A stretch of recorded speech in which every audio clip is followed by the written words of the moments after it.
dans le JT de Vue d'ailleurs, JT de la semaine, on revient en images sur les actualités qui ont marqué la semaine sur le site de Vue d'ailleurs, actualités politiques, économiques, culturelles, et on commence tout de suite par une actualité internationale.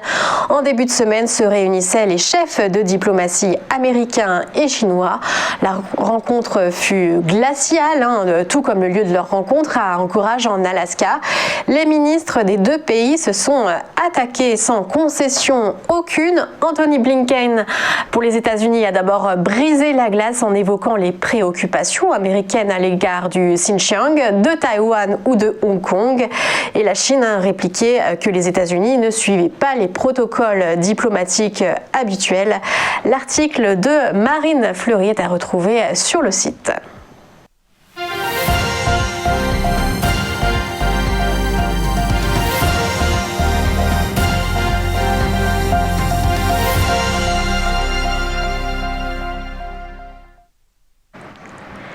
Et on passe à l'actualité française de la semaine sur Vue d'ailleurs, et elle est économique, une actualité d'entreprise. C'est le départ d'Emmanuel Faber de la direction de Danone. Emmanuel Faber à qui Franck Riboud avait laissé la direction générale et la présidence du groupe agroalimentaire français en 2017.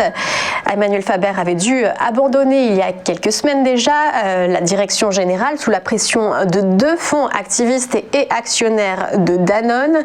Et bien cette fois-ci, il y a une dizaine de jours, Emmanuel Faber a tout perdu à l'issue d'un conseil d'administration animé et qui a mal tourné en sa faveur, accusé d'avoir favorisé la seule logique sociale sans performance financière à la clé, et notamment une déception sur le cours de bourse. Et bien Emmanuel Faber n'a pas réussi à inverser la tendance et n'a pas réussi sa mission d'être socialo-responsable.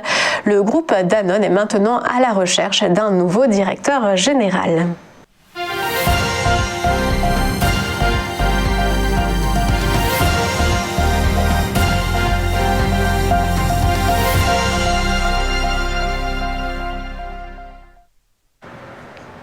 L'interview du JT de Vue d'ailleurs à présent, et on va parler de l'eau et de ses conséquences économiques et sociales. Nous sommes en ligne avec Stéphane Saint-André. Bonjour Stéphane. Bonjour. Merci d'être avec nous. Vous avez été maire de Béthune et vous avez été aussi président des voies navigables de France. Et justement, on va parler de ces voies navigables en France, puisque vous avez écrit une tribune sur le site Vue d'ailleurs sur la sous-utilisation de ces voies navigables. Alors, qu'est-ce que vous déplorez principalement ? Je déplore, si vous voulez, le manque d'entretien de notre réseau. Nous avons le plus grand réseau fluvial d'Europe. Il permet l'accès au commerce mondial.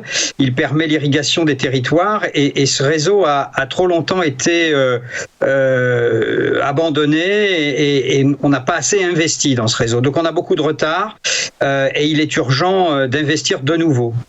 On a du retard par rapport à qui, par rapport à quoi par exemple ? Bien, par rapport, par exemple, aux grands pays de l'Europe du Nord qui ont poursuivi leurs investissements. On sait très bien qu'il y a une concurrence forte des grands ports de l'Europe du Nord.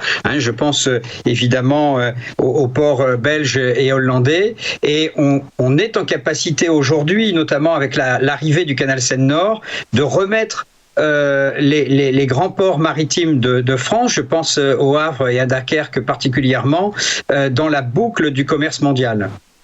Alors, quels sont les avantages de la voie d'eau aujourd'hui ? Alors, on n'en parle peut-être pas un bon moment parce qu'il y a un canal d'importance dans le monde qui est bloqué, mais c'est quand même un moyen de transport qui a ses avantages.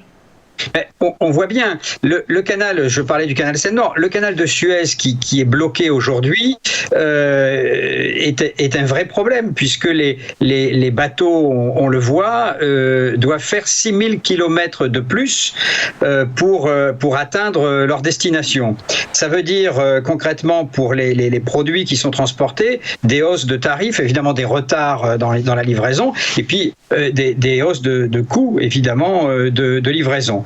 Donc, on voit bien que la voie d'eau, elle permet d'aller vite, d'aller au cœur des territoires, lorsqu'il s'agit de voies fluviales, d'aller au cœur des territoires, au cœur des agglomérations. Et ça, que ce soit pour du transport logistique. Je vais citer un exemple. Les magasins Franprix de Paris, par exemple, sont tous livrés par la voie d'eau.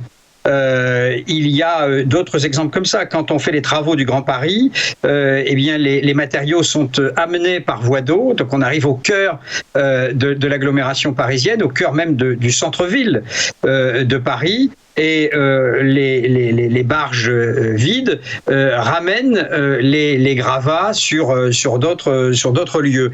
Donc c'est vraiment efficace et ça permet, on le sait, avant l'avènement du chemin de fer et de la route, tout le développement économique de la France s'est réalisé autour de la voie d'eau.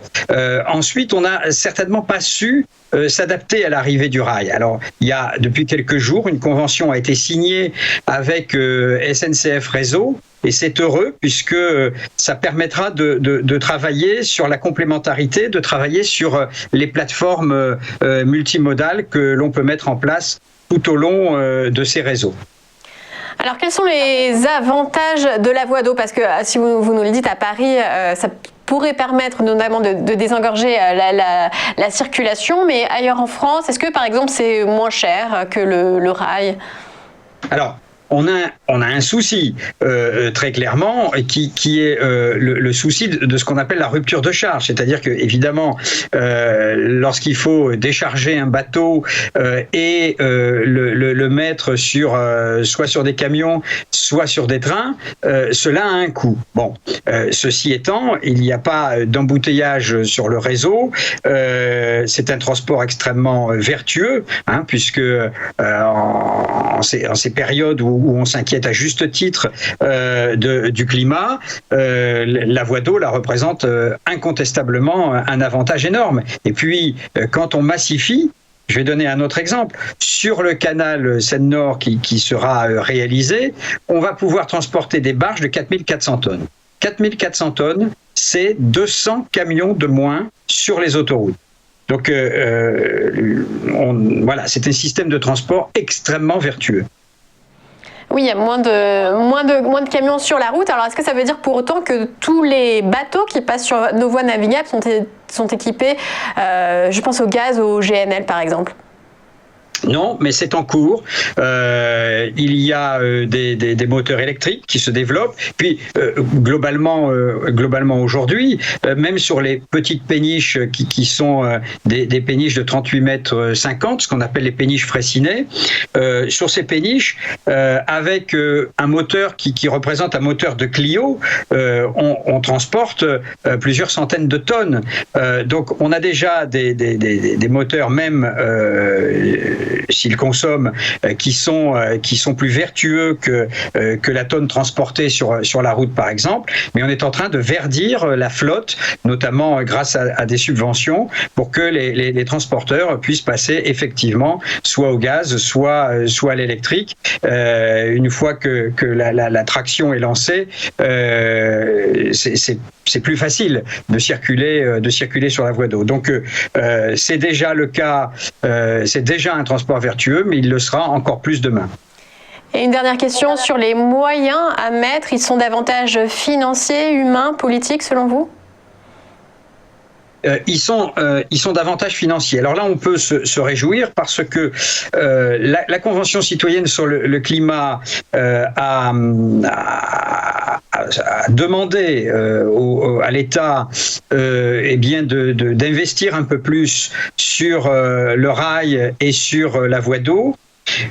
Et à la faveur du plan de relance, Voies navigables de France, qui est un établissement public de l'État qui ne peut pas emprunter malheureusement et qui doit se contenter de ce qu'on lui donne, va voir son budget d'investissement doubler. Il y a 175 millions d'euros qui arrivent cette année à la faveur du plan de relance, et ça va nous permettre, là peut-être, de commencer, si cet effort se poursuit sur les 4 ou 5 ans qui viennent, de remettre le réseau à niveau et de pouvoir transporter et du gros volume et du plus petit volume, parce qu'il ne faut pas oublier tout le réseau secondaire qui est important pour aller au cœur des territoires. On parle là de fret de développement économique, il y a aussi les collectivités territoriales qui accompagnent ce développement, notamment en créant avec les chambres de commerce des plateformes multimodales tout au long de ces réseaux. C'est important puisque il est important aussi que la voie d'eau soit complémentaire du rail et de la route. Oui, c'est une bonne chose que les voies navigables n'aient pas été des oubliés du plan de relance. Merci beaucoup à Stéphane Saint-André d'avoir été avec nous. Je rappelle que vous êtes ancien président des voies navigables de France.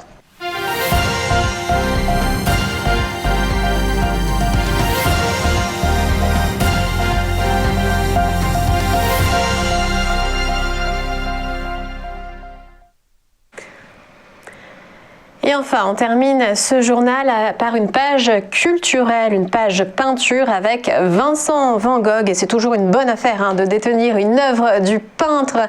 C'est ce que des particuliers ont découvert après une vente aux enchères, celle de Scène de rue à Montmartre.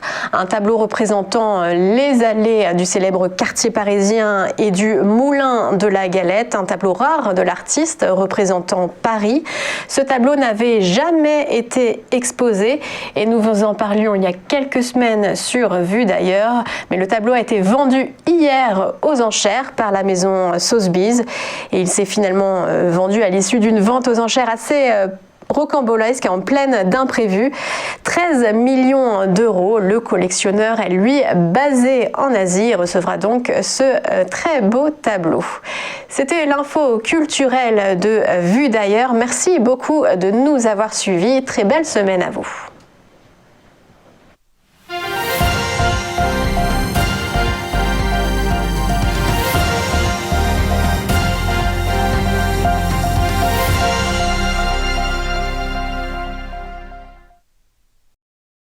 Bonjour à tous et bienvenue dans notre émission Entreprise et Innovation, votre rendez-vous innovation, développement économique et enjeux du digital sur TV Finance. Tous les jours, TV Finance met en lumière une société, un projet, des hommes et des femmes qui font l'entreprise d'aujourd'hui et de demain dans un monde en perpétuelle évolution.